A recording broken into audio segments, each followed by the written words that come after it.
Maging patay na patay sa iyo ang taong minamahal mo. Hello mga guys, kumusta kayo? Panibagong araw, panibagong video na naman tayo. And sa araw na ito, isa na ng video ang aking tuturo sa inyo na simpleng gabay o simpleng pamamaraan na makakatulong sa atin. At bago ang lahat, gusto ko lang mag-disclaimer sa mga taong hindi naniniwala at hindi gusto ang mga kagaya nitong video.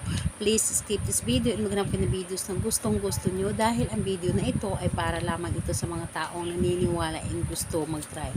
Sa lahat po ng mga nagko-comment dito sa aking video dito sa loob ng aking channel, mag-ingat sa lahat ng mga nagre-reply sa inyo na dinadala kayo sa kanilang WhatsApp and Imo app upang makaiwas po tayo sa scam. Ngayon po ituturo ko sa inyo paano siya magiging patay na patay ng sobra sa iyo sa pagmamahal sa iyo. Ito ay pwedeng gawin sa parehasang kasarian, babae to babae and lalaki to lalaki, and syempre naman sa ating babae at lalaki na magpartner, and syempre po pwede ito sa mga sa magka-LDR at magkalapit sa isa't isa. Dito po ay kailangan natin ng ating gagamitin. Kailangan natin dito maghanda ng isang maliit na pirasong papel. Kailangan din natin dito ng panulat at yun lamang ang dapat nating ihanda, and syempre ang ating sarili. Kailangan natin ihanda ang ating sarili na hindi tayo nagdududa at i-claim natin sa ating sarili na gustong gusto natin itong gawin at buo ang iyong loob, tiwala at paniniwala sa paggawa nito. Ngayon po, ituturo ko sa inyo kapag ikaw ay ready na.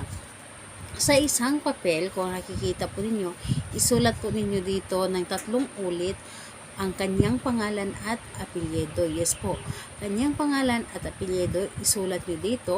And kapag naisulat nyo na ito, tulad nito, 3 ulit mo siyang isulat, ang gagawin mo lamang dito ay tupiin mo lamang ito ng 3 ulit ng papunta po sa inyo.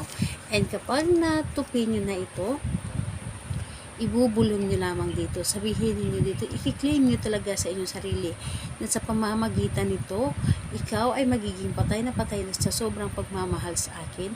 Ako lamang ang iyong mamahalin at wala nang iba pa. Mamahalin mo ako ng higit pa sa iyong sarili. Mamahalin mo ako ng kahit pa anuman ang pagsubok na dumating sa atin. Ako at ako lamang ang iyong pipiliin. Ako at ako lamang ang iyong mamahalin. So lahat na ay sasabihin mo na kailangan ay mga positive ang iyong mga sinasabi. At huwag ninyong hahayaan na mag-isip kayo ng negative habang gumagawa kayo ng isang ritual. Dahil sa isang ritual ay kailangan dito ang iyong buong paniniwala at tiwala. Dahil kapag ikaw ay gumagawa ng isang bagay na hindi ka naman nagtiwala, ay malabo mo ito mapapagana. So, ayun po, ang iyong ginawa po ay ilagay mo lamang ito sa ilalim ng iyong unan. Hayaan mo ito na maramdaman mo na ito ay gumana na. Ikaw mismo ang makakaramdam sa iyong ginawa na ito ay gumana na. So, ayan, sa paggawa po nito, kahit anong araw naman at oras pwede po, basta importante po ay buo ang inyong loob sa paggawa nito. Salamat po sa inyo. Bye bye everyone. God bless us all.